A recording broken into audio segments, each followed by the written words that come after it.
Eh, chicos, como yo estoy desde una finca, entonces si de pronto se comienza a escuchar como malo o algo parecido, les agradecería si me lo hacen saber. Listo.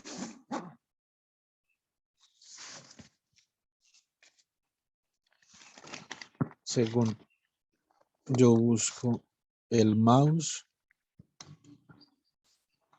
por acá está. A ver.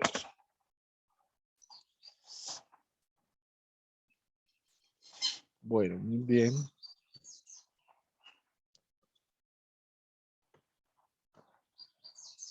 Entonces, nosotros habíamos hablado inicialmente, habíamos hablado del concepto de espacio-tiempo, ¿cierto?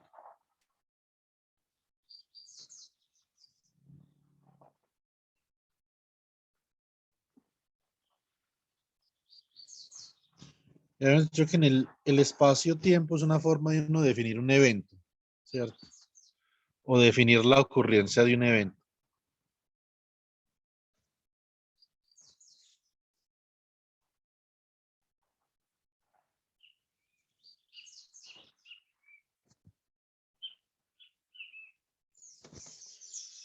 Bueno, muy bien, entonces, y nosotros teníamos una notación, ¿cierto?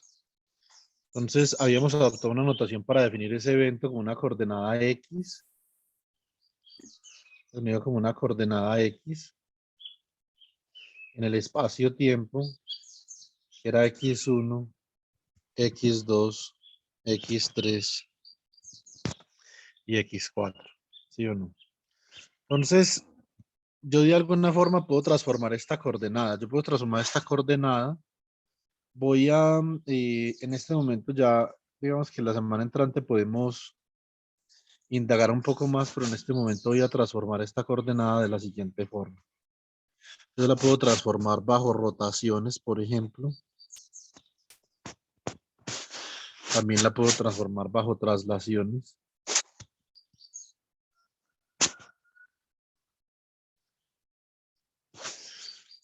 O boosts. No sé cómo dice esto en español. Si alguien me colabora con esta palabra, se lo agradezco, la última. Y entonces, cuando nosotros transformamos esta coordenada, entonces obtenemos una coordenada acá, x1', x2', x3' y x4', ¿cierto? Muy bien. Y yo no sé si de pronto en un principio del curso de mecánica clásica ustedes habían visto la parte de rotaciones, ¿sí o no? Entonces, ustedes vamos a trabajar en dos dimensiones por el momento. Entonces, ustedes tenían x' y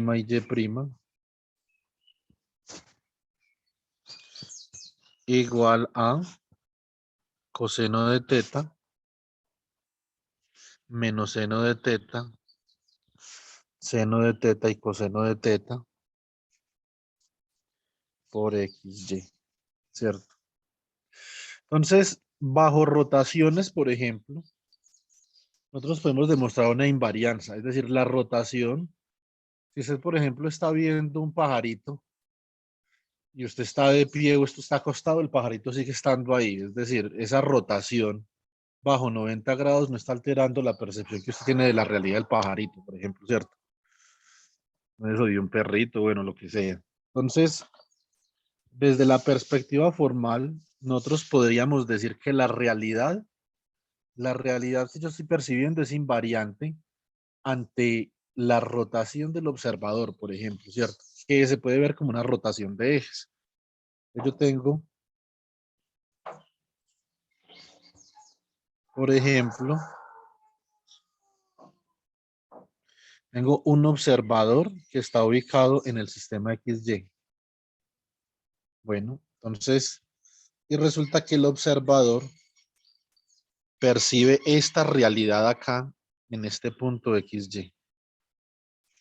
Está relacionado con la percepción de la realidad y eh, en algún momento, digamos que el observador va a rotar, ¿cierto? Cuando el observador rota, una de las preguntas importantes de la física es cómo cambia la percepción de la realidad del observador. o si la percepción de la realidad del observador permanece invariante, ¿cierto? A ver.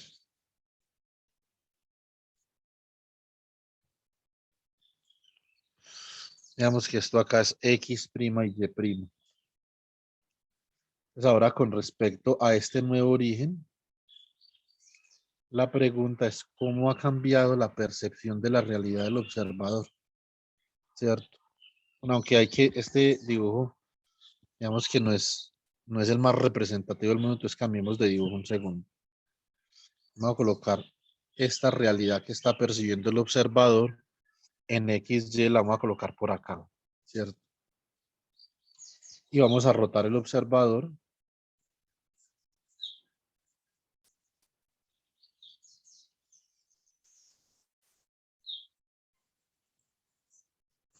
de esta forma. Este es X' y este es Y'. Por lo tanto, la realidad que percibe el observador acá, ¿cierto? Debería ser exactamente la misma a la que percibe el observador en XY, ¿sí o no? Aunque ustedes colocan este punto por acá, de pronto podrían visualizar un poquito mejor. Esta realidad vista desde la perspectiva, por ejemplo, X', Y', no debe ser diferente de la realidad vista desde la perspectiva XY. Entonces ya depende de cómo uno quiera definir esa realidad. Yo, por ejemplo, podría definir esta realidad como la norma de este vector de acá, ¿cierto? Entonces me queda X' igual a cos teta más o menos cos teta X menos seno de teta Y igual a seno de teta X más coseno de teta Y, ¿cierto? Entonces venimos a ver la norma de este vector. Entonces sería X' cuadrado más Y' cuadrado, ¿cierto? Entonces, y esto quedaría como coseno de teta por X menos seno de teta por Y al cuadrado más seno de teta por X más coseno de teta por Y al cuadrado, ¿cierto? Entonces, y esto quedaría como coseno cuadrado de teta X cuadrado menos 2 coseno de teta seno de teta X por Y más seno cuadrado de teta Y cuadrado más seno cuadrado de teta X cuadrado más 2 coseno de teta seno de teta X por Y más coseno cuadrado de teta Y cuadrado, ¿cierto? Estos dos términos se cancelan y esto me va a quedar como coseno cuadrado de teta más seno cuadrado de teta por X cuadrado, ¿cierto?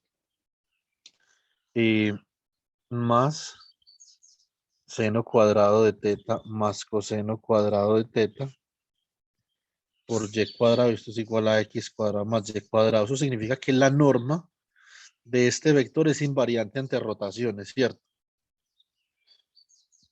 Entonces, norm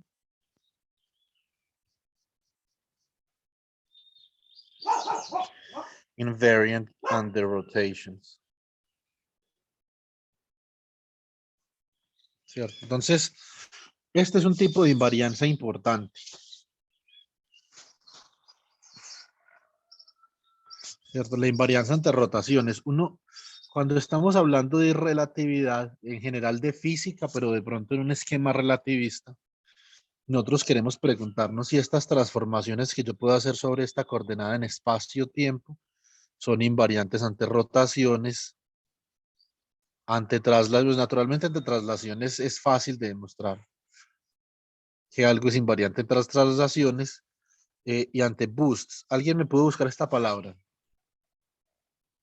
Profe, hay varias traducciones, estimular, impulsar, aumentar, incrementar, no sé cuál sería la traducción apropiada para este contexto. Pues no sé, de pronto impulsar, ¿cierto? No estoy seguro. De pronto tiene por ahí un libro de física moderna a la mano, Jonathan o alguien. Miren eh, en, en el capítulo de relatividad a ver qué dice. Eso hay veces que conoce como Lorentz boosts.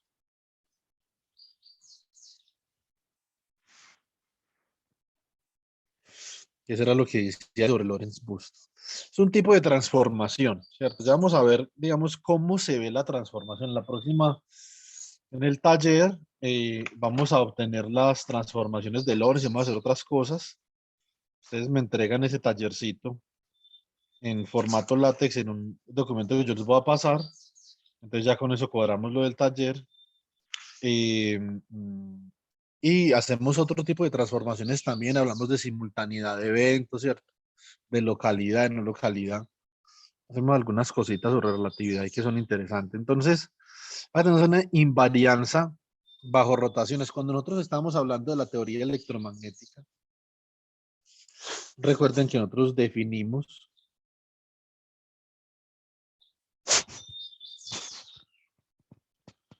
un potencial vectorial a tal que tenemos un potencial vectorial a tal que la inducción magnética era igual al rotacional de A, ¿cierto?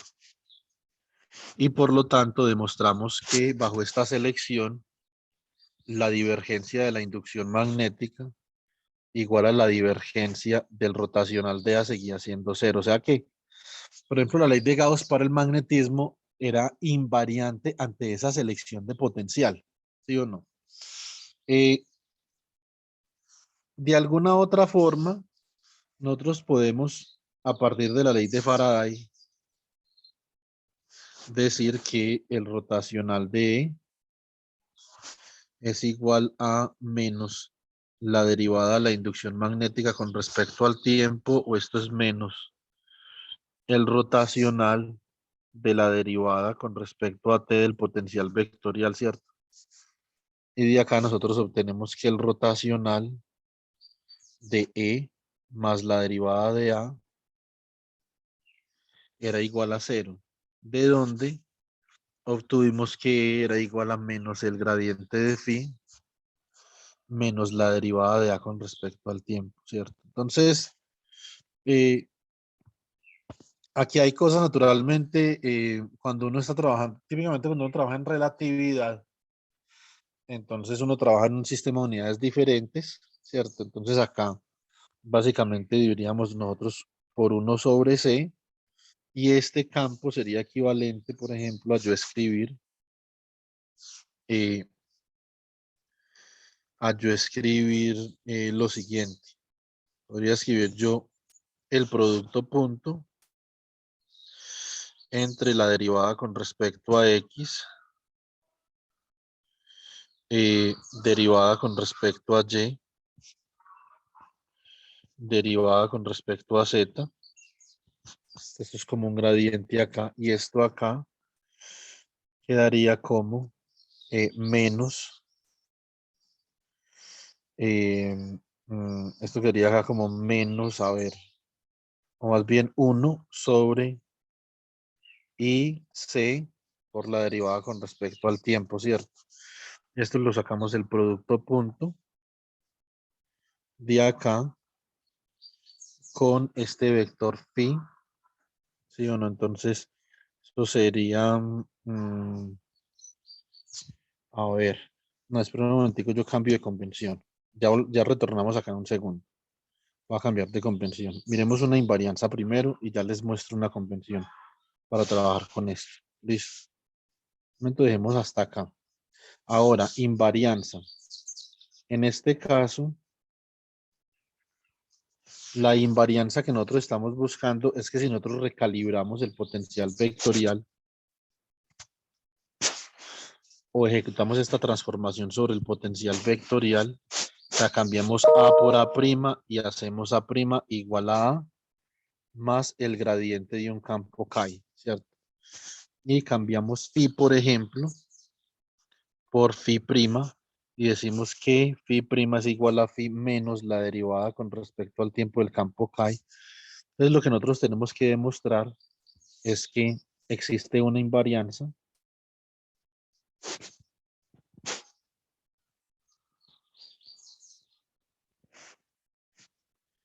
de las ecuaciones de Maxwell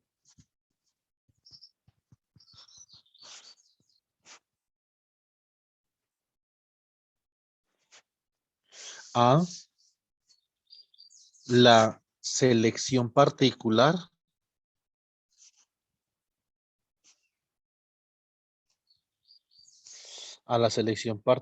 de phi y de A. Es decir, independientemente de la forma como usted escoja el potencial vectorial o el potencial escalar, ahí hay una invarianza, ¿cierto? Mm,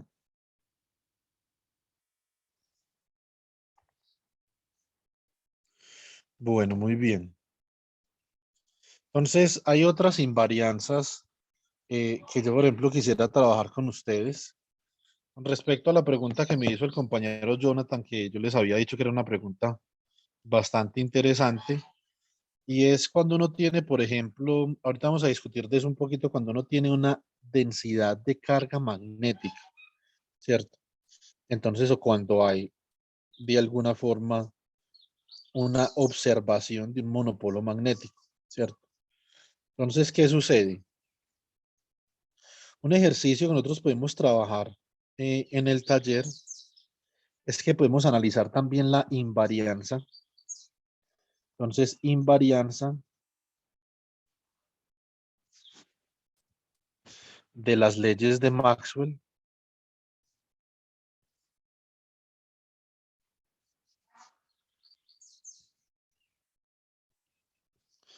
ante rotaciones.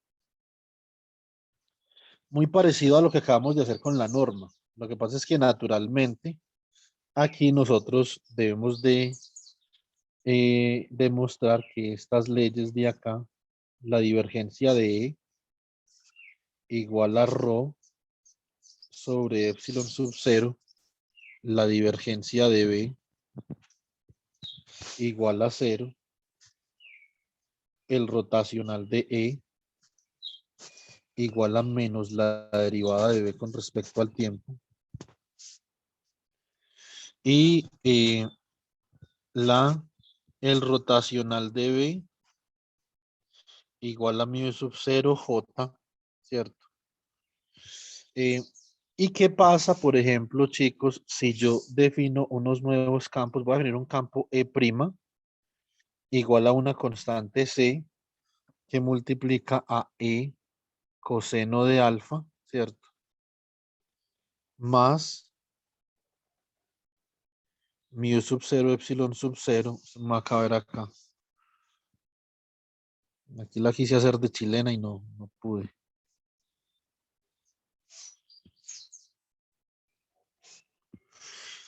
Entonces, E', ¿cierto? Entonces E' simplemente va a ser una constante que multiplica a E coseno de alfa más mu sub 0, epsilon sub 0 a la menos un medio por B seno de alfa. B' igual a C que multiplica a, esto sería entonces menos mu sub 0, epsilon sub 0 a la menos un medio por B, ¿cierto? Pues ahí por la inducción magnética y multiplicado por, a ver, acá multiplico, no, por E, porque acá ya multipliqué por E. Esto sería por E seno de alfa más B coseno de alfa. Uno tiene que demostrar que las ecuaciones de Maxwell son invariantes ante esta transformación de rotación, ¿cierto? Bueno, muy bien. En ese caso, nosotros quisiéramos evaluar ¿qué? Nosotros quisiéramos evaluar la posibilidad de que alfa sea igual a pi medios. ¿Qué pasa si alfa es igual a pi medios, por ejemplo? E' es igual a coseno de pi medios es 0. O sea que esto quedaría como, esto sería como c, la velocidad de la luz, ¿cierto? Esto c al cuadrado, si esta también es la velocidad de la luz, por ejemplo, por este campo B. De acá, yo observando que seno de alfa, o sea, seno de pi medios es igual a 1, ¿cierto? Entonces, para B', tengo acá, para B', cuando coseno de alfa es igual a 0, entonces esto me quedaría como menos c al cuadrado por e, ¿cierto? Bueno, muy bien. ¿Qué, qué podemos nosotros interpretar de esto?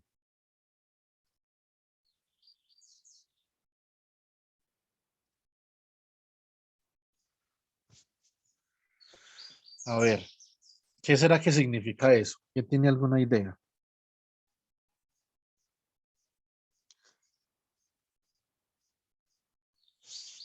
Yo les puedo adelantar una cosa. Las ecuaciones de Maxwell, así como están escritas ahí, son invariantes entre rotaciones. ¿Sí o no? Eso seguro. Pero observen que si hay una invarianza ante rotación, entonces las ecuaciones de Maxwell no cambian. Bueno, eso está muy bien. Las ecuaciones de Maxwell las satisface tanto E' y B' como E y B.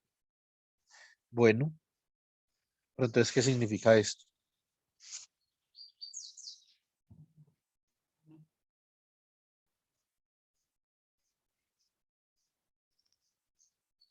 Profe, no tiene que ver con el hecho de que el campo eléctrico y magnético son perpendiculares. Y,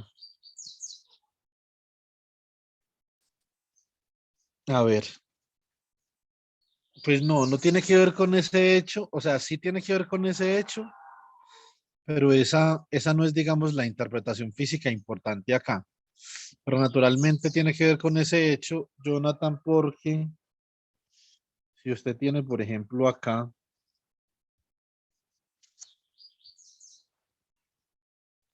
supongamos que este es su eje, a ver, este sería su eje E, ¿cierto? Y este sería su eje B, ¿sí o no? Ahora, si usted rota B, entonces naturalmente le va a dar acá, entonces si usted rota B, le va a dar acá B', ¿cierto? Nos escojamos estos en la otra dirección. Entonces esto sería B y E, ¿cierto? Cuando usted rota E, le va a dar como B.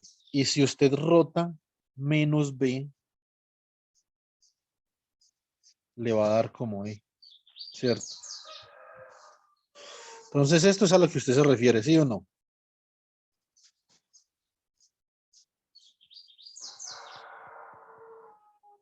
Sí, señor. Eh, bueno, eso es una interpretación geométrica del problema, pero ¿cuál es la interpretación física? Digamos que esa es una mejor pregunta. De pronto debe haber sido más preciso.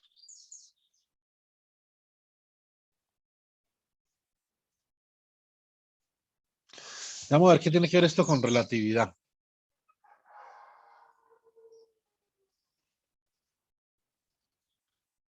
Eso tiene una interpretación física interesante, ¿no?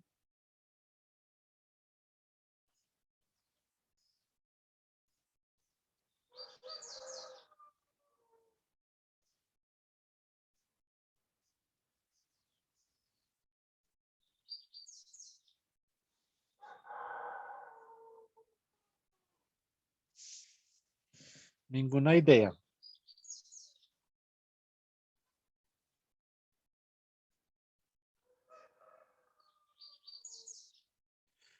Recuerden que el observador, eh, debe de percibir la misma realidad independiente de su posición y su velocidad siempre y cuando sea un observador inercial. O sea que no esté en un sistema de referencia que esté uniformemente acelerado, ¿cierto? O sea, que su velocidad sea constante, ¿cierto? Entonces vamos a suponer una cosa.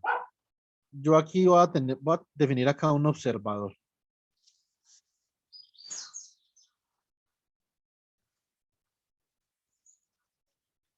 Tengo acá un observador X, Y, Z. Entonces acá hay alguien.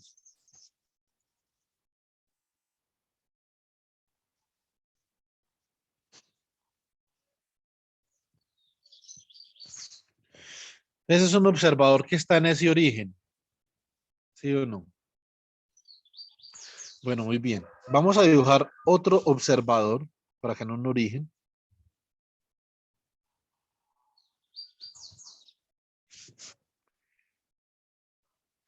Siempre y cuando los observadores se estén moviendo a una velocidad relativa constante,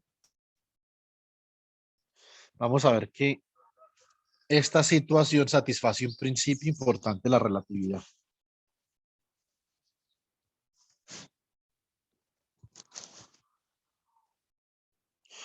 En cualquier momento, yo lo que necesito saber es la velocidad relativa entre estos dos observadores. Por ejemplo, digamos que acá hay una observadora, ¿cierto?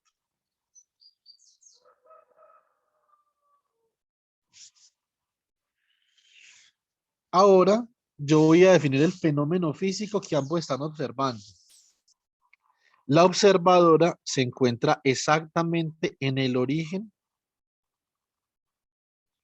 de un sistema de referencia donde hemos ubicado una carga puntual de más Q. Y como la velocidad relativa entre los dos observadores es constante, yo puedo hacer una transformación de coordenadas y definir esta velocidad en este sistema de referencia como cero y esta velocidad en este sistema de referencia B' como B, ¿cierto? Entonces ahora yo le voy a preguntar a estos dos observadores. Digamos que esta observadora de acá se llama Claudia y este observador de acá, no sé, algún nombre. Felipe, pues. Entonces, yo le pregunto a Felipe, Felipe, descríbame la fuerza que está experimentando esa carga más Q.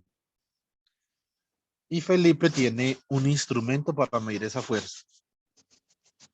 Entonces pregunta, chicos, ¿cuánto vale la fuerza que está midiendo Felipe?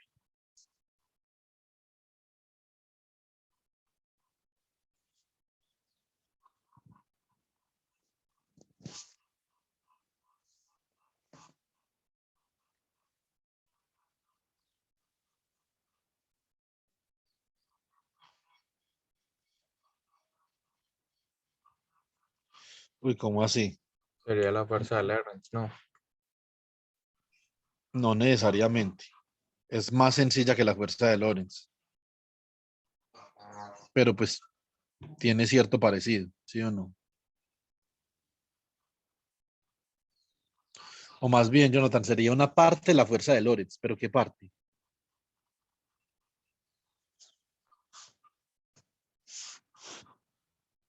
A ver,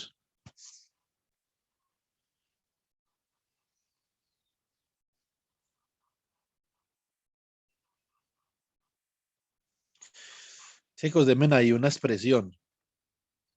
¿Qué fuerza está midiendo Felipe? ¿F igual a qué?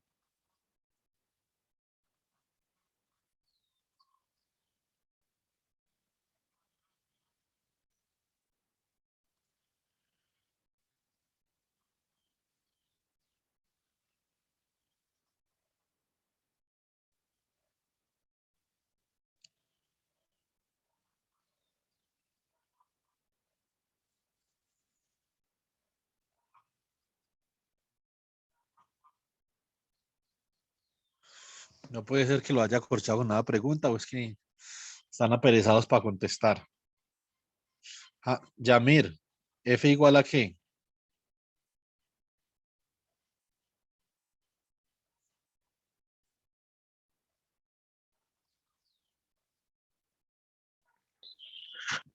Mm, profe, Q por E. No, pero es, digamos que un buen intento. La respuesta la puede guardar para más tarde. No, Listo. profe, es el término, pues para Felipe esa carga está en movimiento, ¿cierto? Entonces produciría un campo magnético y la fuerza sería Q, V cruz B. Muy bien.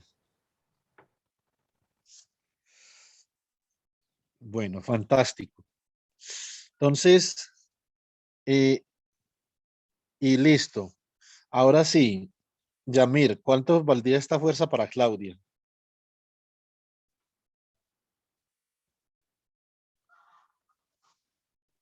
Mm,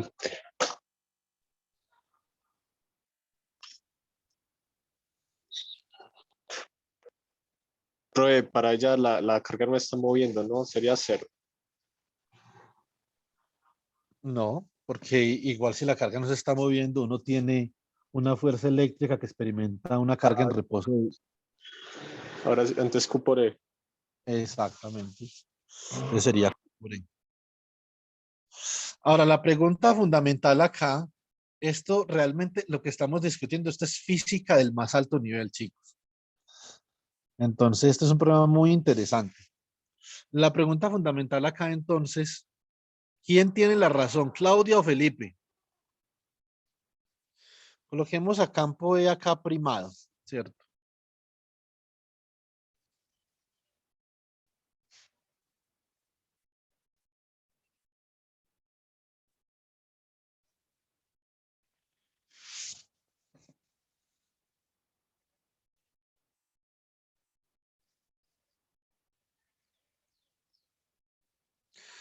Esa es la pregunta. ¿Quién tiene la razón, Julián Andrés, Claudia o Felipe? ¿O es una o es la otra?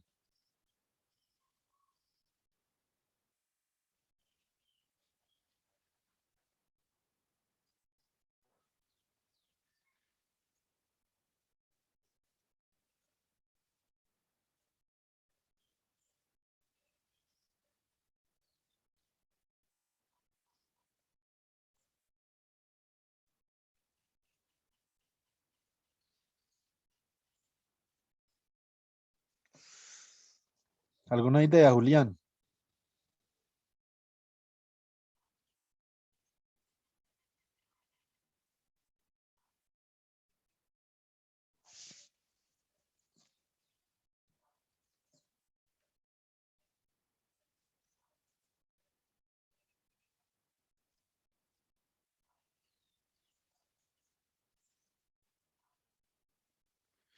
Bueno, Julián como que fue a desayunar. A ver, Profe no escribió por el chat, dijo que cree que ambos. los dos tienen la razón, pues. ¿Y entonces eso qué significa? Si los dos tienen la razón, ¿qué significa eso?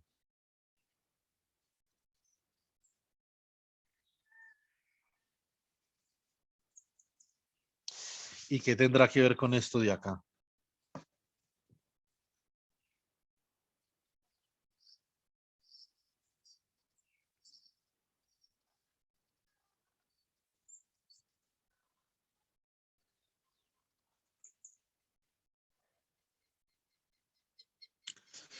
Esa es una pregunta interesante, ¿sí o no? ¿Será que tiene que ver, esto tiene que ver con lo de arriba o no? Josué Daniel, ¿usted qué dice?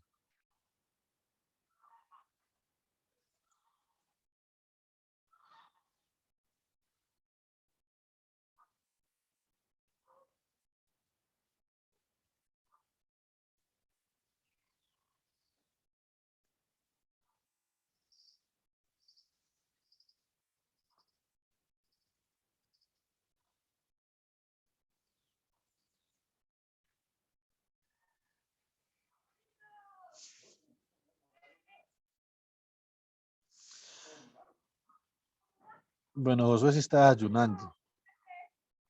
Valentina. Profe, de pronto porque ahí existe una dependencia entre los dos. Valentina, regálame un segundo.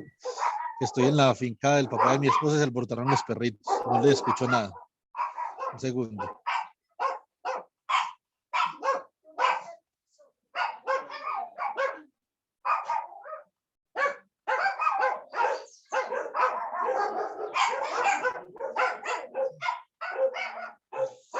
Voy a enseñar con audífonos a ver si nos va mejor. Un segundo.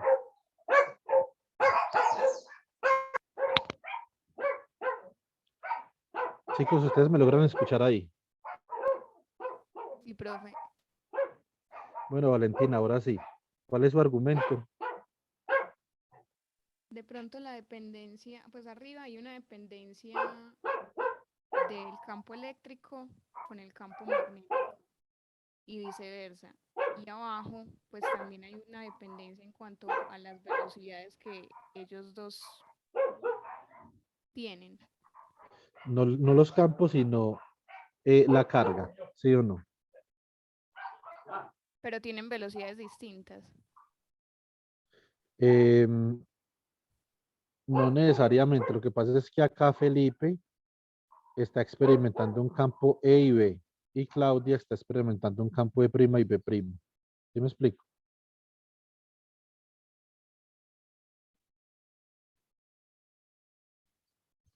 Entonces, ¿cómo se relacionan esos campos, Valentina? ¿Qué cree usted? Piense en lo que dijo Julián. Los observables deberían de ser iguales independiente del observador, ¿sí o no? Entonces, ¿cómo se relacionan ahí E' y B? ¿Qué cree usted?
¿Alguna idea, Valentina?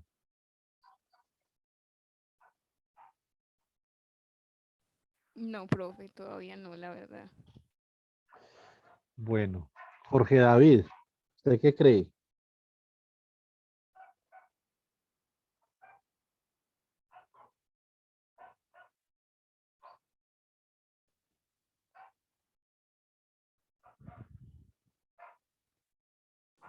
Tampoco tengo idea, profe.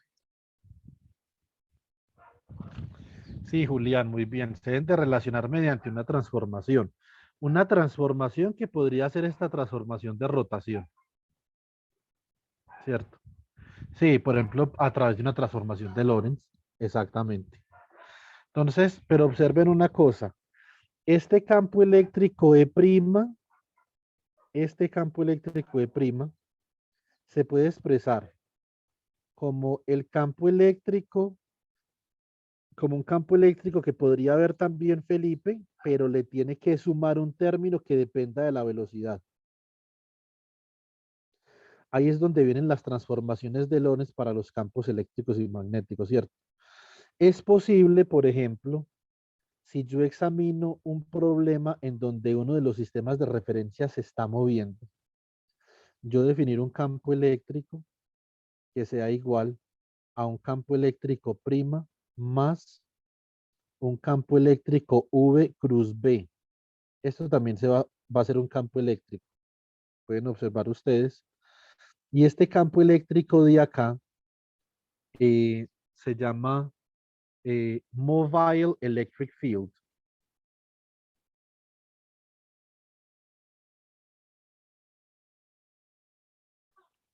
Es un campo eléctrico que observa Felipe debido al movimiento de Claudia, ¿cierto?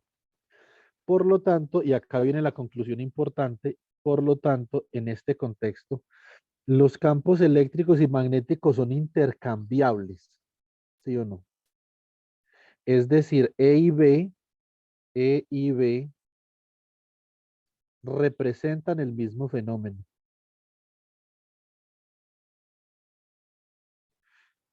Lo que pasa es que lo que nosotros llamamos E y lo que nosotros llamamos B va a cambiar dependiendo de la posición y la velocidad en la que nosotros estemos, con relación a la carga eléctrica, que es la fuente de campo, ¿cierto?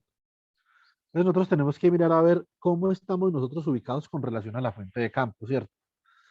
Eh, Ahora, como el campo eléctrico y el magnético, entonces son realmente la misma cosa, entonces acá lo que nosotros deberíamos de hacer es dividir por la velocidad de la luz, ¿sí o no? Para que esto quede en las mismas unidades. Como nosotros habíamos conversado en una de las clases anteriores, la densidad de energía electromagnética, entonces era igual a la densidad de energía eléctrica más la densidad de energía magnética, ¿cierto? Y esto en el sistema internacional es un medio de epsilon sub cero por la magnitud de E al cuadrado más, esto sería acá un medio, o más bien 1/2 mu sub cero por la magnitud de B al cuadrado. En el sistema de unidades gaussianas, en el sistema CGS, entonces nosotros tendríamos que epsilon sub cero es 1/4pi, ¿cierto? Y mu sub cero también, ¿sí o no? Entonces esto quedaría como 1/8pi. Esto magnitud de E al cuadrado y esto magnitud de B al cuadrado. Esto queda como 1/8pi que multiplica la magnitud de E cuadrado más la magnitud de B cuadrado. Observen que el campo eléctrico y la inducción magnética se están sumando, por lo tanto E y B tienen las mismas unidades. Unidades de E igual a unidades de B. Entonces, relativísticamente hablando, el campo eléctrico y el campo magnético no es exactamente la misma vaina. Son observables, ¿cierto? Pero son intercambiables en las ecuaciones de Maxwell bajo transformaciones de rotación. Ahora voy a hacer referencia a la pregunta que hacía el compañero Jonathan la clase antepasada. ¿Qué pasa, por ejemplo, si esto fuera diferente de cero? O más bien, si esto fuera igual a ρ magnética o mu sub cero por ρ magnética y esto diferente de cero. Entonces, una pregunta interesante es, ¿será que las ecuaciones de Maxwell son invariantes bajo rotaciones o no? ¿Ustedes qué creen?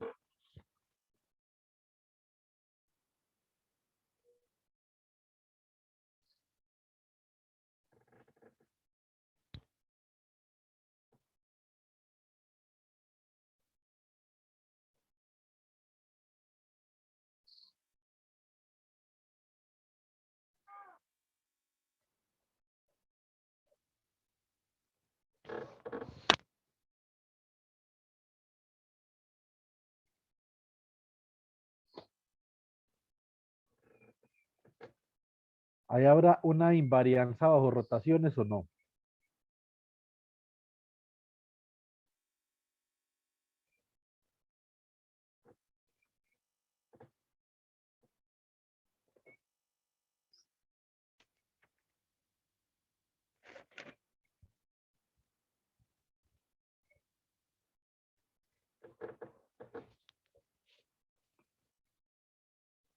Jonathan, ¿usted qué dice que es el interesado en los monopolos magnéticos? Profe, yo creo que sí, pero no sé por qué. ¿Usted cree que sí? Eh, es posible que no, no sabemos. Eso se los voy a dejar a ustedes ahí para que lo vayan consultando, ¿cierto? Entonces, acá nosotros vemos que hay dos cosas importantes, dos conclusiones a las que nosotros podemos llegar en este momento y son las siguientes. La primera conclusión es que realmente la electrodinámica es un fenómeno relativista, ¿cierto? Para yo entender la electrodinámica, yo tengo que asignarle al campo eléctrico y la inducción magnética un carácter relativista. Entonces, por lo tanto, yo podría llegar a pensar que la electrodinámica realmente es un fenómeno que yo puedo describir en el espacio-tiempo, ¿sí o no? Entonces, punto súper importante, ¿cierto? La electrodinámica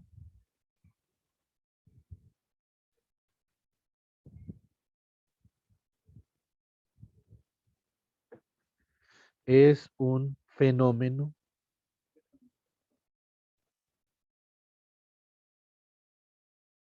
relativista, ¿cierto?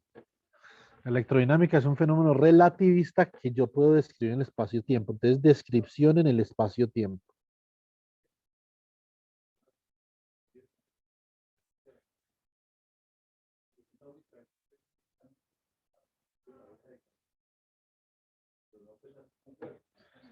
Entonces, esta es una primera conclusión a la que nosotros podemos llegar. Listo. La segunda conclusión a la que nosotros podemos llegar, esta debe haber sido la primera, de hecho, es que la física debe ser invariante bajo transformaciones. Física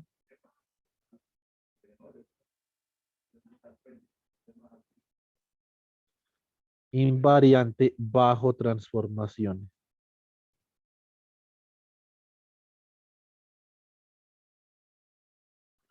Esto se llama gauge invariance.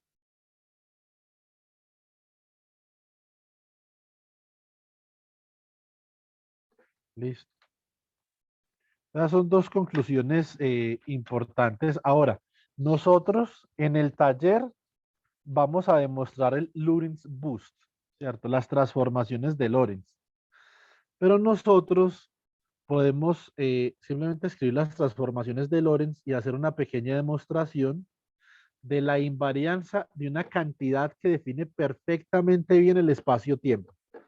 Entonces vamos a ver qué cantidad es esa. Entonces, vectores en el espacio-tiempo o norma en el espacio-tiempo.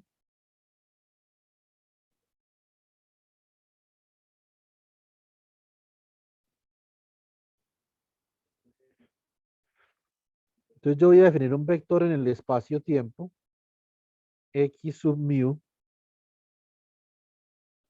Esto se llama cuadrivector, que es un vector que va a tener 4 componentes. Cuadrivector. En inglés esto se le llama four vector.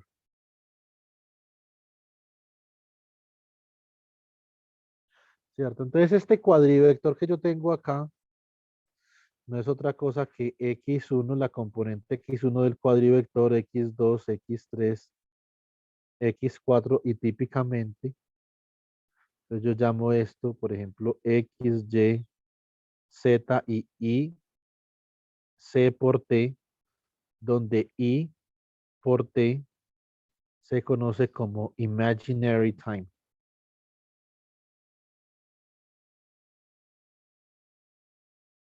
¿Cierto? Bueno, muy bien.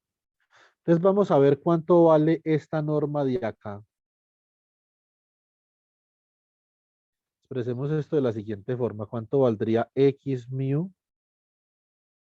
por x super mu?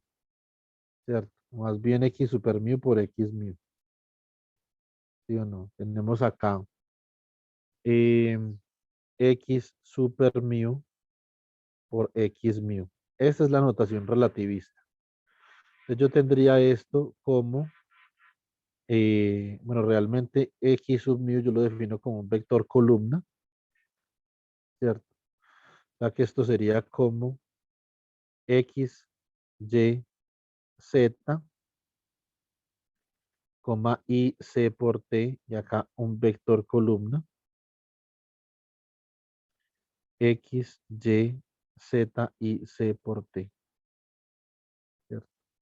Entonces acá yo tendría X cuadrado más Y cuadrado más Z cuadrado, que es la norma euclidiana en R3, menos C cuadrado por T cuadrado, ¿cierto? Esto se llama la norma de Minkowski.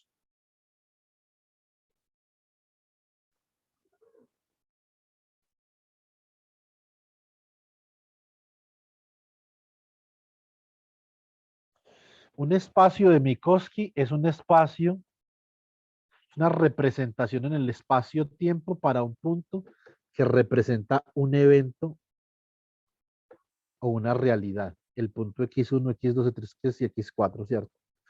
Entonces se llama la norma de Minkowski y nosotros podemos definir esto, por ejemplo, como delta S al cuadrado, donde delta S se conoce como invariant interval.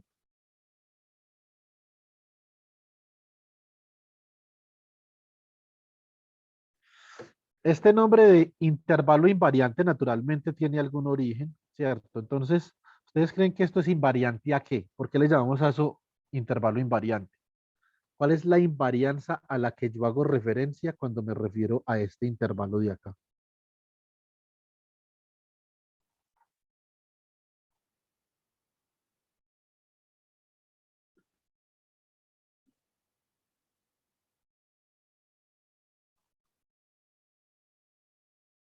A ver, chicos, ¿alguna idea?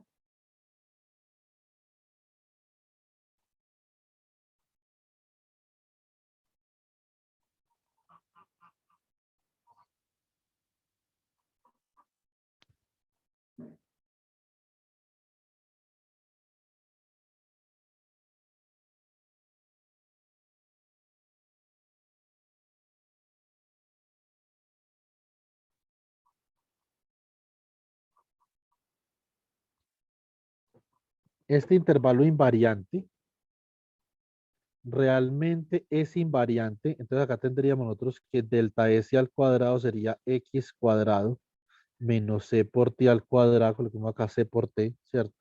Esta es una norma especial en el espacio-tiempo y ese intervalo invariante se define como invariante bajo transformaciones de Lorentz. Si yo aplico una transformación de Lorentz,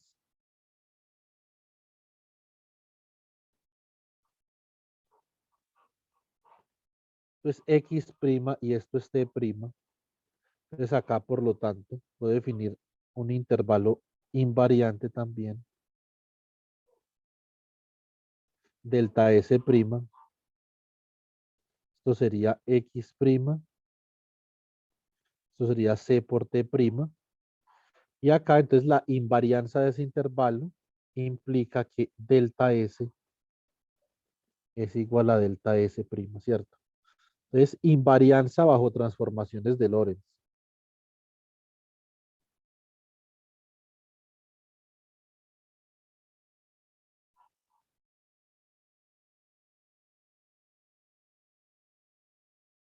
De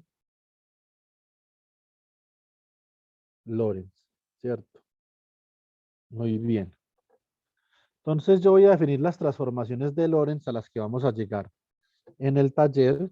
Es una de las preguntas del taller. Las vamos a definir como X1 va a ser igual a X1' más la velocidad, ¿cierto?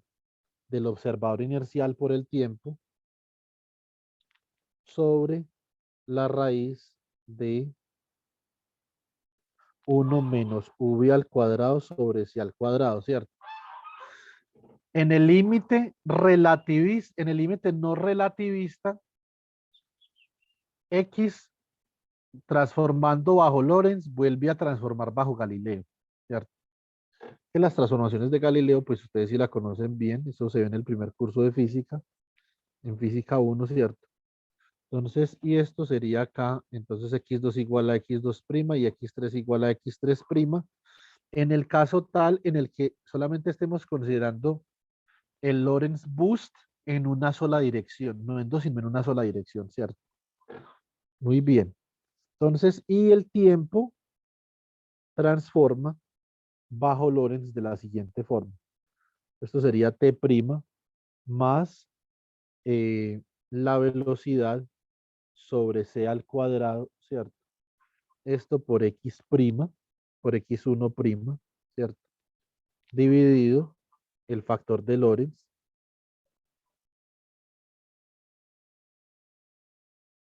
que sería la raíz de 1 menos b cuadrado sobre c cuadrado, ¿cierto? Entonces, lo que nosotros quisiéramos demostrar es que este intervalo invariante, que es un intervalo que define una norma en el espacio-tiempo, es invariante ante las transformaciones de Lorentz. Listo. Entonces, para eso lo que nosotros vamos a considerar es el intervalo invariante en este sistema de referencia de acá, en el sistema XT. Entonces escribimos invariant interval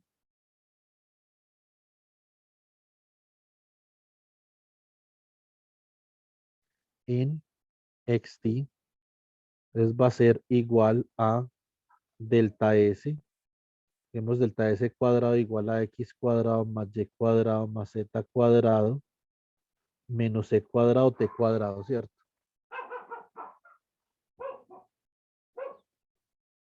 Tenemos esto más in XT.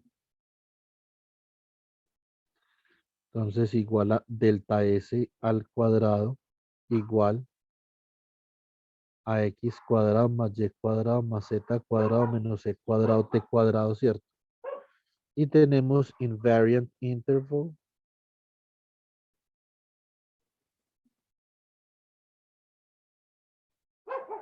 in x prime t prime igual a delta S prime al cuadrado igual a x' al cuadrado más y' al cuadrado más z' al cuadrado menos c cuadrado t' al cuadrado, ¿cierto? Muy bien, entonces vamos a trabajar con el intervalo invariante en el sistema xt, ¿cierto? Entonces, ¿cómo queda esto? Esto quedaría como x1 cuadrado más x2 cuadrado más x3 cuadrado menos c cuadrado t cuadrado. ¿Sí o no? Muy bien. Entonces acá tenemos lo siguiente. Tenemos que x1 cuadrado sería x1 prima, a ver, más bt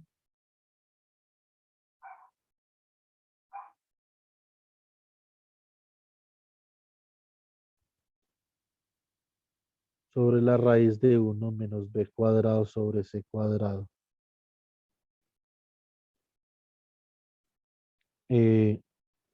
Más, entonces tendríamos acá x2 prima al cuadrado más x3 prima al cuadrado son iguales menos, antes sería menos c cuadrado, ¿cierto? Por la transformación del tiempo, entonces esto sería t' más la velocidad sobre c al cuadrado por x1' sobre la raíz de 1 menos b cuadrado sobre c cuadrado todo al cuadrado, ¿cierto? Entonces vamos a ver cómo nos da este intervalo invariante en términos de las coordenadas primadas, ¿cierto? Entonces vamos, acá tenemos x1' al cuadrado sobre 1 menos v cuadrado sobre c cuadrado más v cuadrado t cuadrado sobre 1 menos v cuadrado sobre c cuadrado. Entonces acá queda más 2 veces, ¿cierto? x1' por t' por la velocidad v sobre 1 menos b cuadrado sobre c cuadrado más x2' cuadrado más x3' cuadrado. Y por acá, entonces esto como nos va a quedar, nos va a quedar como menos c cuadrado t' cuadrado sobre 1 menos b cuadrado c cuadrado, ¿cierto? Esto nos va a quedar como menos 2 c cuadrado por v por x1' por t' sobre c cuadrado menos divido 1 sobre b cuadrado c cuadrado. En este caso particular se va c cuadrado con c cuadrado. Y entonces nos va a quedar acá el último término que tendría c al cuadrado a t', perdón, perdón, a x1'. Entonces esto me quedaría como menos c cuadrado v cuadrado x1' cuadrado sobre c a la 4 dividido 1 menos b cuadrado sobre c cuadrado, ¿cierto? Bueno, muy bien. Entonces acá vamos a considerar algunas cosillas. A ver, este término de acá, 2vx1't' sobre 1 menos v cuadrado c cuadrado, es exactamente igual a este término de acá. Por lo tanto, estos dos términos donde se multiplica x1' y t' se cancelan, ¿cierto? Y voy a factorizar los términos que tienen x1' al cuadrado. Este c cuadrado de acá se va con este c a la 4, o sea que queda b al cuadrado sobre c al cuadrado, ¿cierto? Y voy a factorizar x1' al cuadrado, o sea que esto queda x1' al cuadrado factor de 1 sobre 1 menos b cuadrado sobre c cuadrado menos b cuadrado sobre c cuadrado que multiplica a 1 menos b cuadrado sobre c cuadrado, ¿cierto? Más x2' cuadrado más x3' cuadrado. Y nos quedaría acá, voy a factorizar entonces este que tiene t al cuadrado acá, ¿cierto? Entonces me quedaría de la siguiente forma. A ver. Un segundo, yo reviso una cosa. Esto tendría que quedar acá como t' al cuadrado. Perdón, esto no es t cuadrado, sino esto es t' al cuadrado. Y me quedaría acá. Voy a sacar el factor común. Entonces este de acá es b cuadrado. Y este de acá queda con c cuadrado. O sea que esto quedaría como menos factor común c cuadrado sobre 1 menos b cuadrado c cuadrado menos v cuadrado. Creo que esto se va a confundir acá. Hagámoslo más abajito. Hagámoslo en rojito. Menos x2' al cuadrado menos x3' al cuadrado. Lo hacemos en verdecito, entonces queda como menos c cuadrado sobre 1 menos v cuadrado sobre c cuadrado. Este viene de este término de acá y el otro viene de este término de acá. Entonces queda como menos v cuadrado sobre 1 menos v cuadrado sobre c cuadrado por t' cuadrado. ¿Cierto? Bueno, muy bien. Entonces, vamos a elaborar acá un poquito, sobre todo en el término en azul y en el término en verdecito. Listo. Entonces, si yo multiplico en este término, voy a multiplicar arriba y abajo por c al cuadrado, o sea que esto me queda como x1' al cuadrado, factor de c al cuadrado sobre c al cuadrado menos v al cuadrado menos. Acá, entonces me va a quedar este por este c al cuadrado y acá se cancela este c al cuadrado con este c al cuadrado.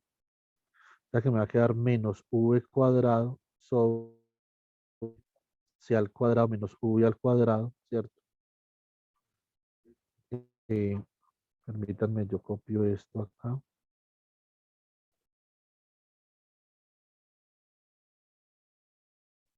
Segundo.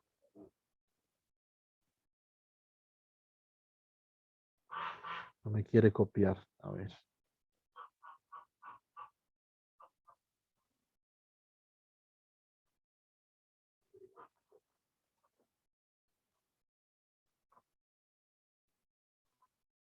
Cut.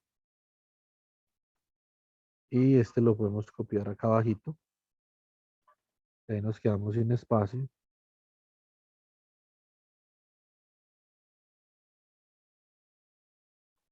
Vamos por acá, ¿cierto? Queda igual a esto de acá, ¿cierto? Me queda menos x2' al cuadrado menos x3' al cuadrado. Y este que está en verdecito acá, nos va a quedar como.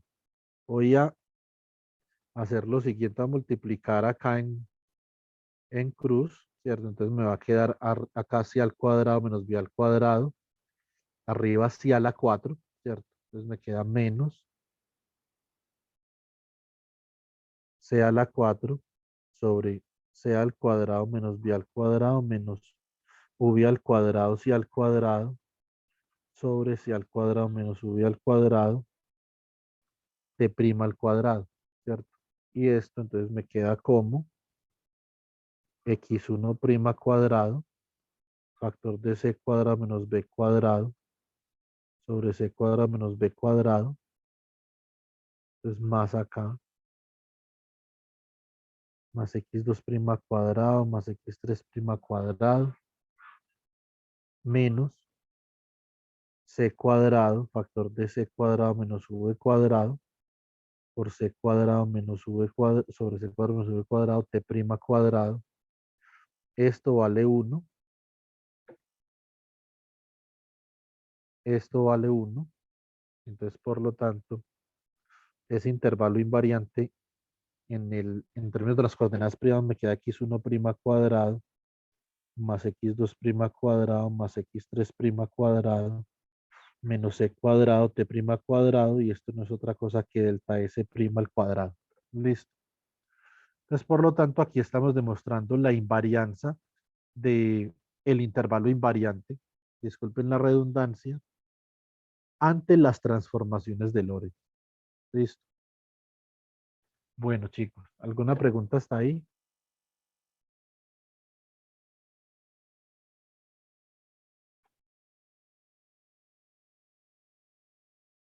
Profe, ese tiempo imaginario, cuando definimos el cuadrivector, pues cómo se interpreta, eso tiene que ver con el que nos mencionaste en el seminario, ¿o no? Lo que pasa es que ese tiempo imaginario, digamos, en diferentes aspectos, significa diferentes cosas. Yo, honestamente, en el contexto, por ejemplo, de la teoría de la relatividad, físicamente, digamos que no se me ocurre como una interpretación clara en este momento, pero digamos que esa no es mi área de trabajo, entonces puede tenerla y yo no saber. ¿Sí me entiendes?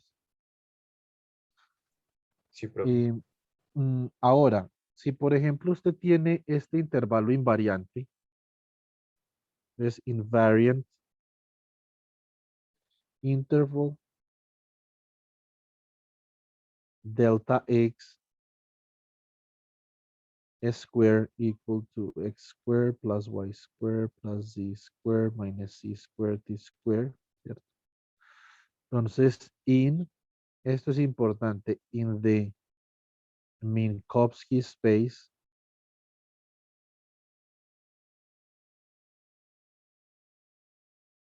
entonces, ¿qué sucede acá?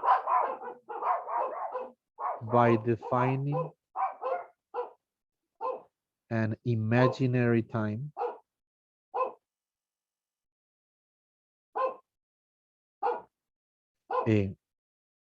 y t como tau, ¿cierto? Eso significa que tau se puede reemplazar con menos IT, ¿cierto? Perdón, T como menos I tau.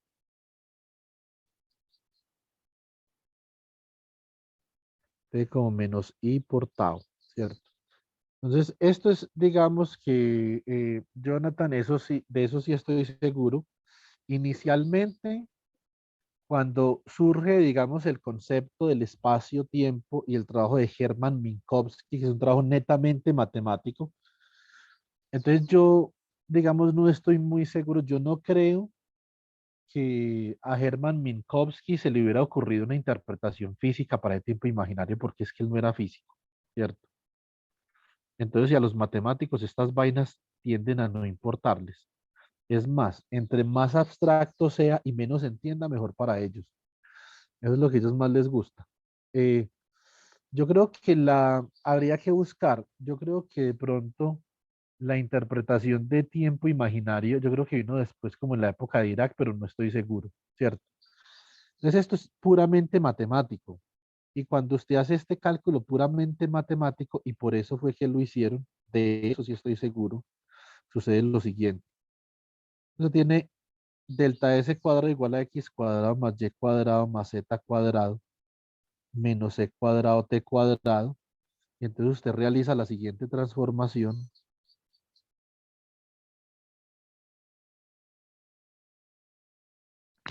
¿Cierto? Usted realiza la siguiente transformación y entonces, ¿cómo le queda esto? Usted transforma T en menos I tau, o sea que esto le queda como X cuadrado más Y cuadrado más Z cuadrado menos C cuadrado que multiplica a menos I tau por menos I tau, ¿cierto?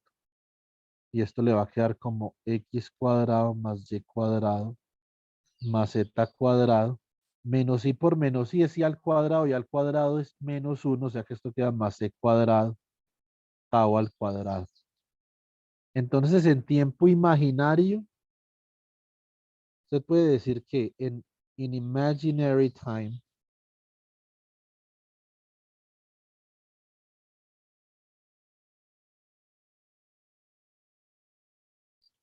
in imaginary time, delta S square becomes and lo voy a escribir en mayúscula, Euclidean norm.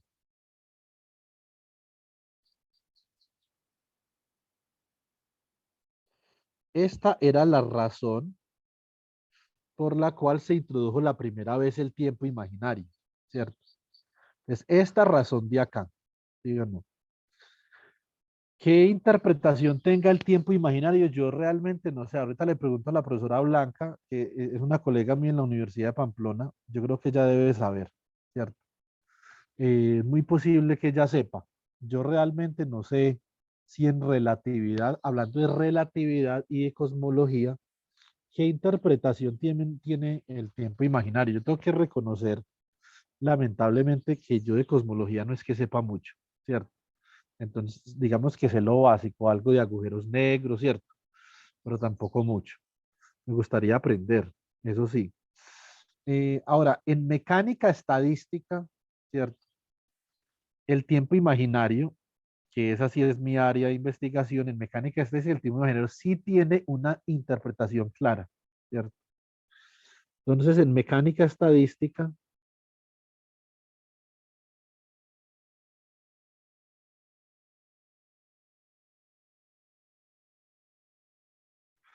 el tiempo imaginario, entonces básicamente surge de esto. Entonces, cuando esto surgió en mecánica estadística, estamos hablando aproximadamente del año de 1953, 20 años, casi 30 años después de Hermann Minkowski, con un físico japonés de nombre Ryogo Kubo, ¿cierto? Entonces, esto es, un segundo, chicos. Esto es digamos, el origen del tiempo imaginario en mecánica estadística, Ryogo Kubo hizo la observación, él hizo la siguiente observación, él observó que este término E a la menos beta por el hamiltoniano, digamos que este es un hamiltoniano que depende de Q y de P en un principio, donde beta es igual al inverso de la temperatura, K sub B por T, sí o sí. Que si él observó que si hacía la siguiente transformación, si transformaba a H barra beta en tau igual a I por T, ¿cierto? Es algo parecido a lo que hacemos acá, de hecho igual. Entonces básicamente esto se transformaba en E a la menos, ¿cierto? Entonces tengo H barra beta dividido acá por H barra, ¿cierto? Esto me quedaría como E a la más I sobre H barra por el hamiltoniano por T. Y esto específicamente hablando es un término muy importante. Esto es un término que nos ayuda a determinar la evolución temporal en el tiempo real. Esta es la evolución temporal en el tiempo real. Resulta, entonces, eh, acá este tiempo imaginario tau queda relacionado con beta, ¿cierto? Entonces, tau queda como h barra por beta, ¿sí o no? Y esto es proporcional a 1 sobre la temperatura. Entonces, tiempo imaginario, interpretación física.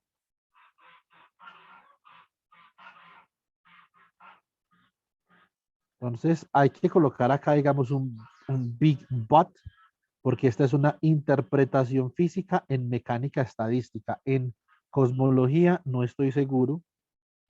A mí no me gusta hablar de nada que yo no sepa, entonces lo voy a dejar hasta ahí. Interpretación física.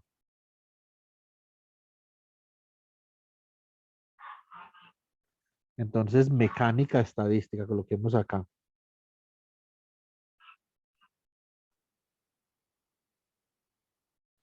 Entonces, tau, ¿cierto? Es un inverso de temperatura.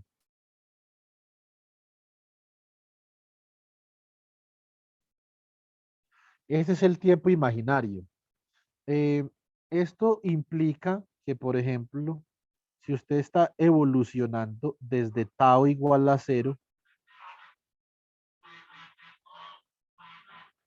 hasta tau infinito, ¿cierto? Entonces esto sería el eje tau. En el eje de la temperatura, usted evoluciona al revés. Esta es la temperatura 0 cuando tau es infinito. Y usted se devuelve así.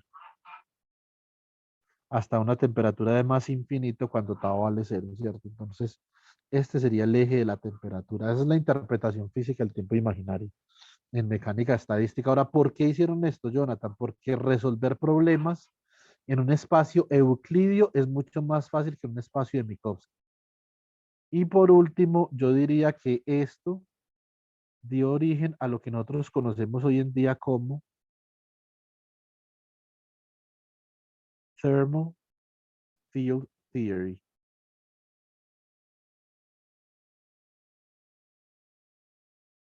Dicho de otra forma, finite temperature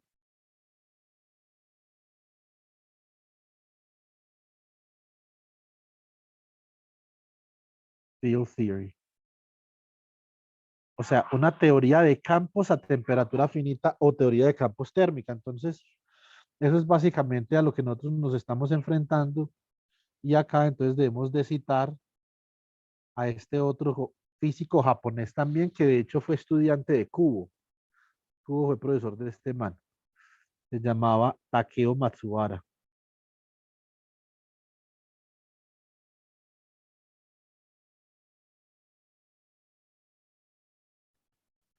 Ese es un nombre muy... Ambos apellidos son supremamente comunes en Japón, pues. 1959. Entonces, eso es lo que, digamos, yo podría hacer mención en este momento al formalismo de tiempo imaginario. Esto físicamente hablando y acá para ir de Minkowski a Euclidean, matemáticamente hablando. Eso yo creo que clarifica un poquito la cosa, ¿sí o no, Jonathan? ¿Usted qué dice? Sí, sí, profe. Muchas gracias. Bueno, chicos, ¿alguna otra pregunta?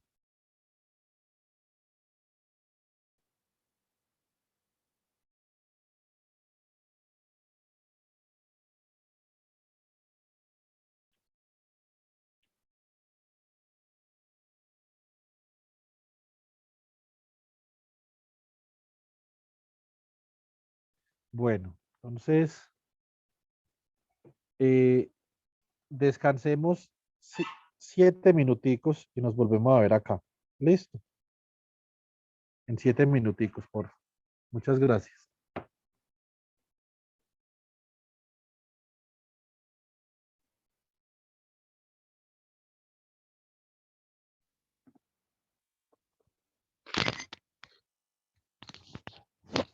Volví. Listo, entonces vamos a terminar la clase de hoy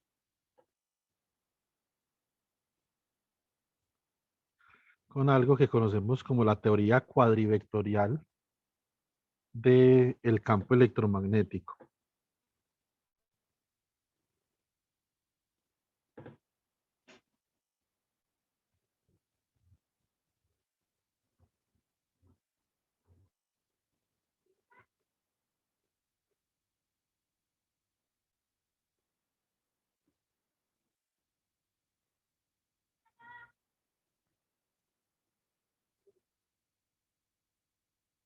Ya hablamos de algunas invarianzas.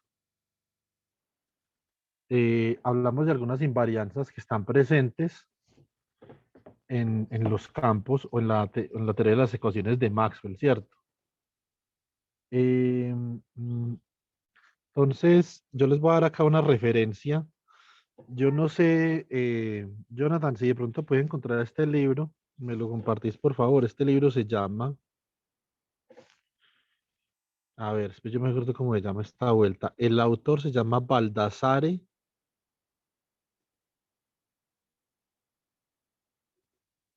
Di Bartolo. Esto es un libro antiguo, yo lo tengo físico, pero no lo tengo digital.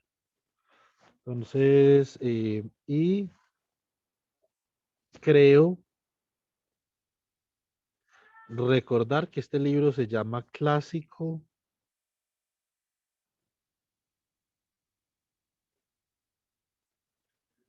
No, creo que se llama Classical Theory. Espérate, yo busco esto de una vez, ya les digo cómo se llama esta vuelta. Yo la verdad es que no me acuerdo, pues. A ver, Baldassare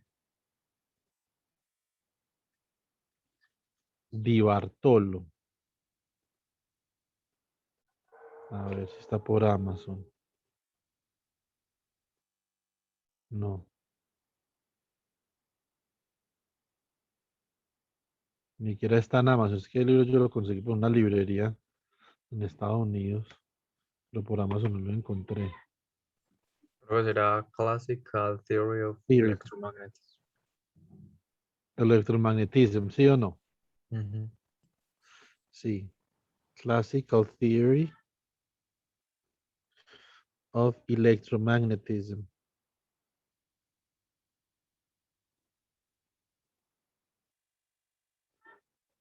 Este es un libro muy antiguo, pero sobre todo, y esto es importante, sobre todo, este libro en el contexto de eh, este libro en el contexto de relatividad es la autoridad, ¿sí o no? Entonces, podríamos mirar lo siguiente. Vamos a mirar, ustedes pueden estudiar esto de acá o lo pueden estudiar así muy resumidamente de un libro que se llama Advanced Quantum Mechanics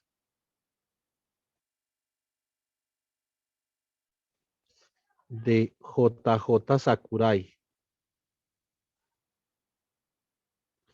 ¿cierto? Específicamente en este libro, este es el capítulo 1, porque el resto de los capítulos son mecánica cuántica avanzada, pues cierto, pero el capítulo 1, entonces un libro, un capítulo que habla de la teoría clásica de campos. Están utilizando un sistema de unidades, digamos que no es como muy convencional, ¿cierto? Entonces, les voy a escribir las ecuaciones de Maxwell como las describen en el Sakurai ahí. En este sistema de unidades tenemos la divergencia de E igual a ρ, tenemos la divergencia de B igual a 0, tenemos el rotacional del campo eléctrico más 1 sobre C por la divergencia por la derivada de B con respecto al tiempo igual a 0, ¿cierto? Y tenemos el rotacional de B menos 1 sobre C por la derivada de E con respecto al tiempo igual a la densidad de corriente sobre la velocidad de la luz, ¿cierto? Bueno, muy bien. Entonces, estas serían las ecuaciones de Maxwell en ese sistema de unidades, un sistema particular, no es el sistema gaussiano, ¿cierto? Pero es parecido al sistema gaussiano. Entonces, si yo quiero, lo que yo quiero hacer es que yo quiero unificar en el espacio-tiempo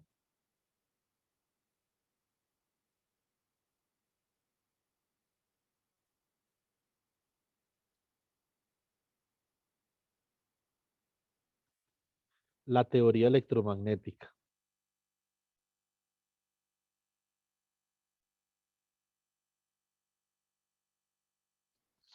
Listo. Entonces, para yo unificar la teoría electromagnética en el espacio-tiempo, voy a utilizar el siguiente tensor. Entonces, voy a definir un tensor antisimétrico, se llama el tensor de Maxwell. Listo. Maxwell Antisymmetric Tensor.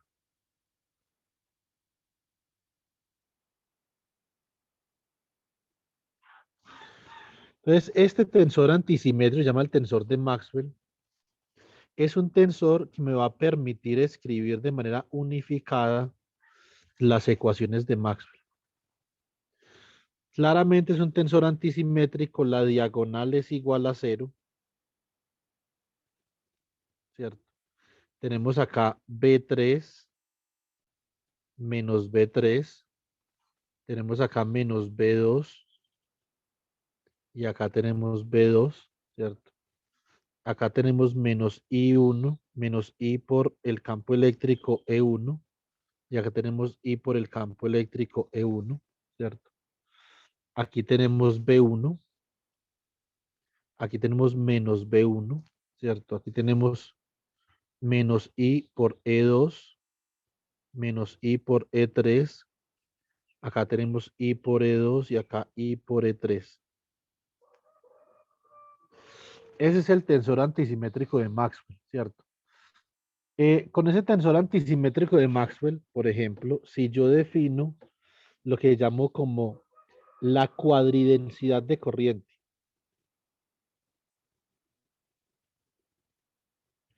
Cuadridensidad de corriente.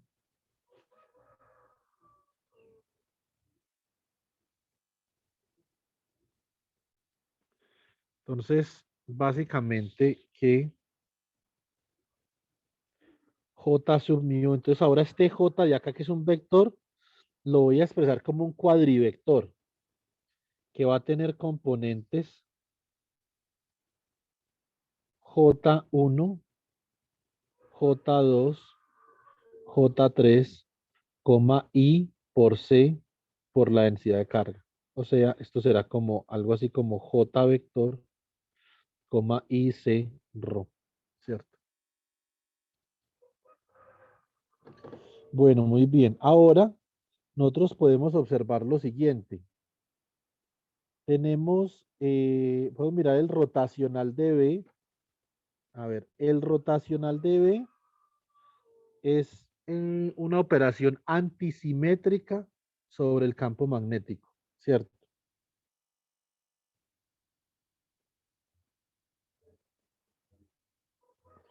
Esto aquí es un tensor antisimétrico que contiene las componentes de B, ¿cierto? Y acá tengo también un tensor antisimétrico que contiene las componentes del campo eléctrico multiplicadas por I, ¿sí o no? Ahora, si yo quisiera calcular, por ejemplo, el rotacional de B, entonces yo tendría que hacer lo siguiente. Entonces, para el rotacional de B, yo podría calcular la derivada del tensor antisimétrico, hagamos esto en otro color,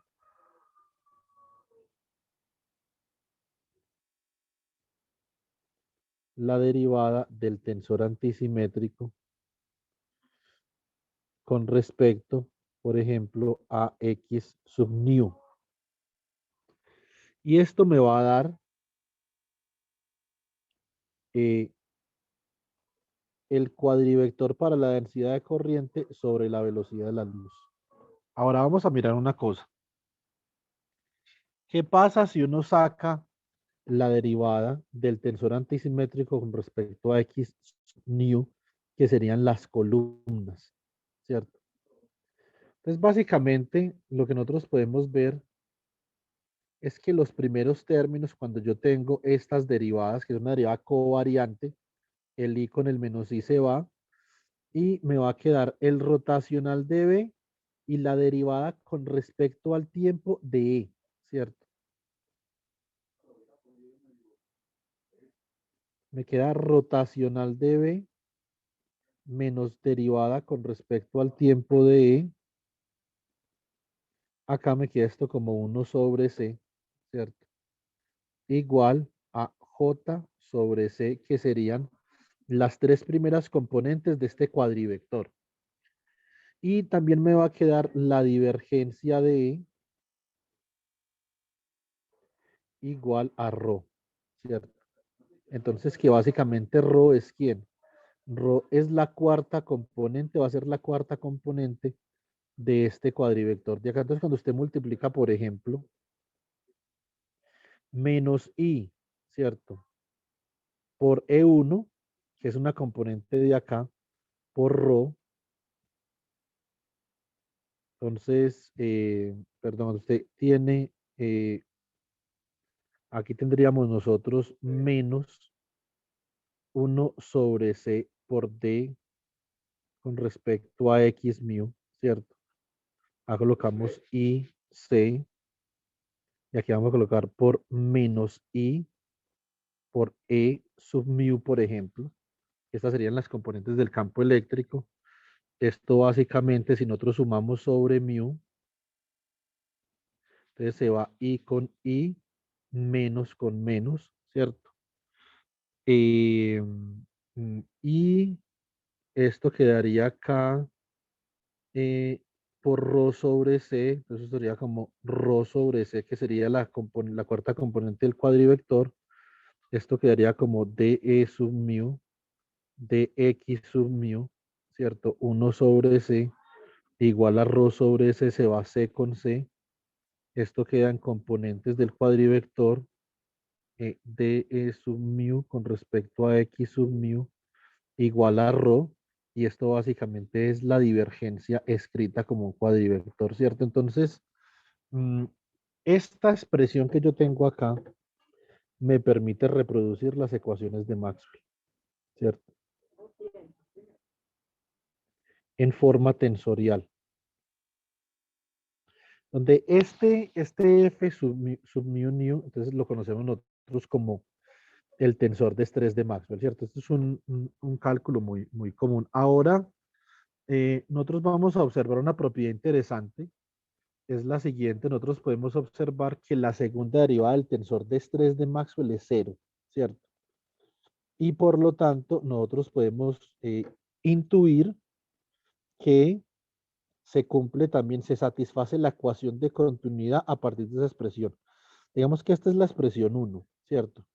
Entonces recordemos la ecuación de continuidad. Recordemos la ecuación de continuidad. Bueno, no sé si recordemos, si ustedes han visto esto en algún momento, pero esta es una ecuación que deben de satisfacer las densidades de carga y las densidades de corriente, ¿cierto? Entonces, yo tengo este cuadrivector para la densidad de corriente y tengo que la divergencia de J más la derivada de ρ con respecto al tiempo ha de ser igual a cero, ¿cierto? Bueno, muy bien. Entonces vamos a mirar una cosa con esta ecuación de continuidad. ¿Qué es esto acá? ¿Qué es esta divergencia? Esta divergencia de J no es otra cosa que la derivada parcial de J1 con respecto a X1 más la derivada parcial de J2 con respecto a X2 más la derivada parcial de J3 con respecto a X3, ¿cierto? Acá me queda más de ρ de t, ¿sí o no? Y acá me va a quedar entonces más de ρ de t. Vamos a mirar esta ecuación de continuidad. Listo. Entonces, básicamente que esta ecuación de continuidad es una de las ecuaciones en las que se puede ver claramente la integración en el espacio-tiempo en términos de los cuadrivectores, ¿cierto? Entonces vamos a hacer una cosa acá. Entonces esto es la derivada con respecto a x1, la derivada con respecto a x2, la derivada con respecto a x3. Acá dejamos este espacio en blanco, producto punto con j1, j2, j3 y acá dejamos un espacio en blanco. Para que estas ecuaciones cuadren con este producto punto entre dos cuadrivectores, es básicamente, yo puedo colocar acá, voy a utilizar esta definición, IC por ρ, ¿cierto? Y C ρ acá. Y acá voy a colocar como menos, que esta sería una métrica entonces de Minkowski, menos 1 sobre C, ¿cierto? Por menos 1 sobre, sobre IC, sí, menos 1 sobre IC. Entonces aquí quedaría IC, arriba, abajo, un segundo. Esto tendría que ser super mu. A ver, cuadro acá las convenciones. Esto quedaría, no, esto quedaría como 1 sobre IC por la derivada con respecto al tiempo. ¿Sí o no? Entonces, si nosotros hacemos esta operación que nosotros tenemos acá, estaríamos trabajando, este sería como el operador gradiente en notación cuadrivectorial, ¿cierto? De x sub mu. Y este sería la ecuación o la notación para el cuadrivector de la densidad de corriente.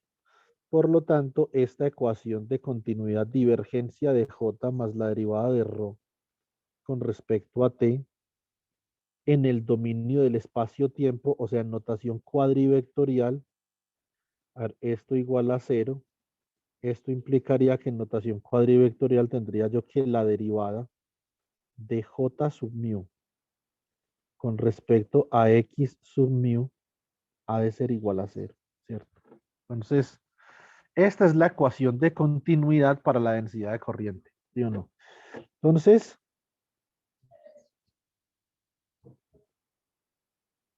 ecuación de continuidad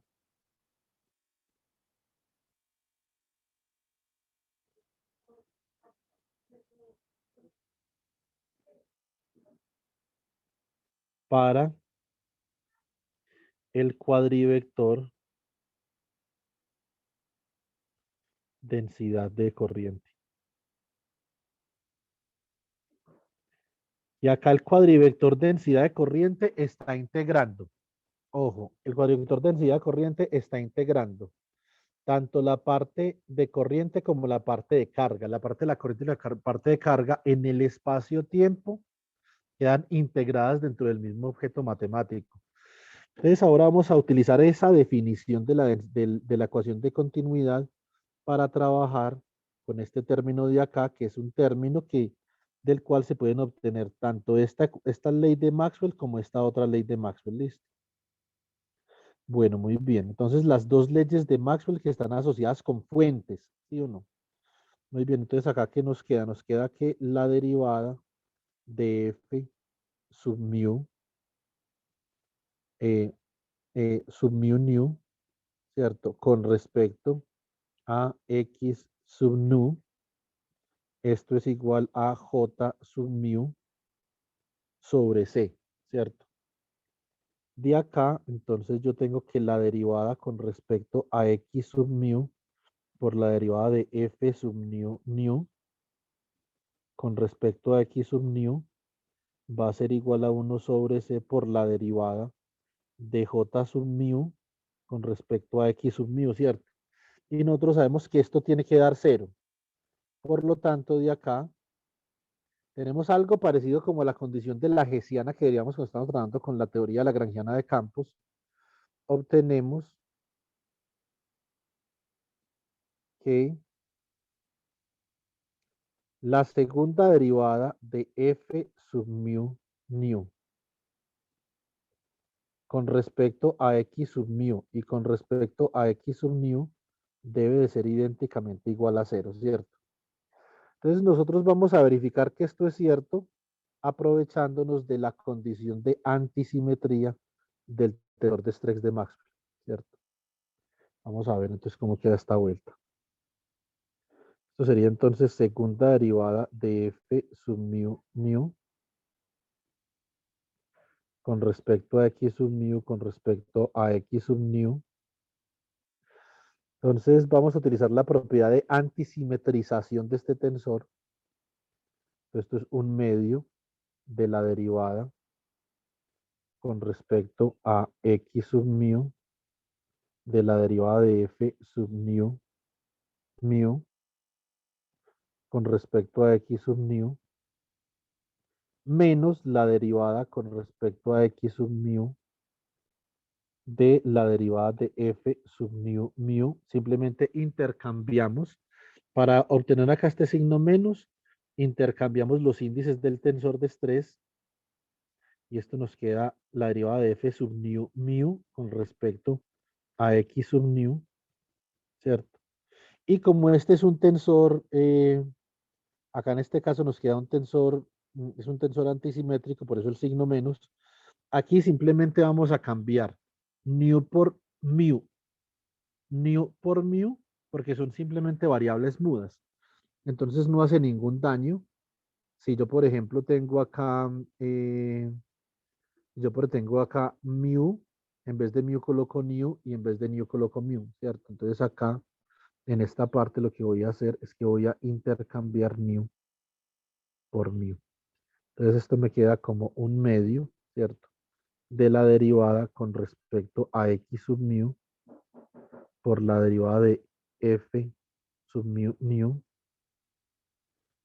con respecto a x sub mu menos la derivada con respecto a x sub nu por la derivada de f sub mu nu con respecto a x sub mu. Y entonces este término da casi idénticamente igual a 0. Por lo tanto, nosotros acá podemos ver que el tensor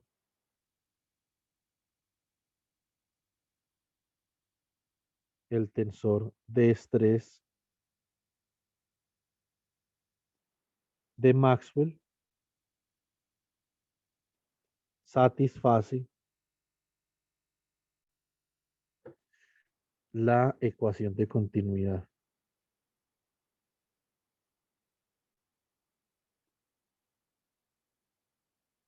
Bueno, muy bien. Quiero dejarles algo para que piensen sobre el fin de semana, sobre todo para el miércoles, pues cierto, no en este momento. Vamos a trabajar nosotros con dos cuestiones dentro de las clases que restan. La primera cuestión es que nosotros vamos a ver que el producto de estos tensores, F sub mu nu por F super mu nu, el producto de estos tensores es algo importante. Es la magnitud de B al cuadrado menos la magnitud de E al cuadrado, ¿cierto? Entonces eso de alguna forma tendrá que ver como que con una energía, ese producto que yo tengo ahí, ¿cierto? Entonces no es exactamente eso, es el doble producto de eso, ¿cierto? Entonces, pero pues más o menos, ¿sí o no? Eh, mm, listo, entonces típicamente nosotros podemos expresar una densidad lagrangiana, la densidad lagrangiana como función del potencial vectorial igual a menos un cuarto de F sub mu por F super mu más J sub mu por A sub mu dividido la velocidad de la luz, ¿cierto? Entonces, esta de acá, esta es la formulación lagrangiana cuadrivectorial, es decir, en el espacio-tiempo para las ecuaciones de Maxwell. Entonces, lo que, digamos, en este caso nos quedaría por hacer es que nos quedaría por trabajar esta, digamos, versión de las ecuaciones de Maxwell en términos relativistas, en términos del espacio-tiempo, y obtener las ecuaciones de Maxwell a partir de este lagrangiano. Es decir, este es el lagrangiano fundamental a partir del cual surgen las ecuaciones de movimiento que conocemos como las ecuaciones de Maxwell.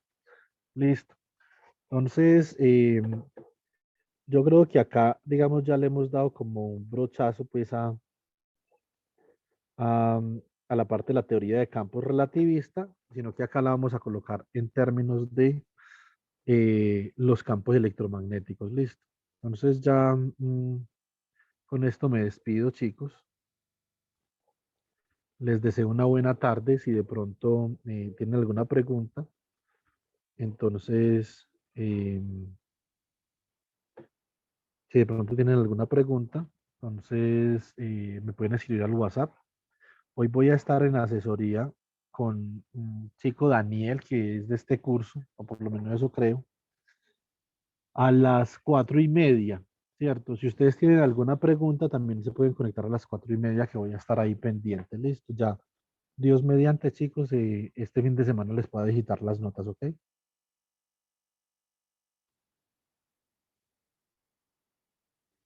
Listo, profe, hasta luego.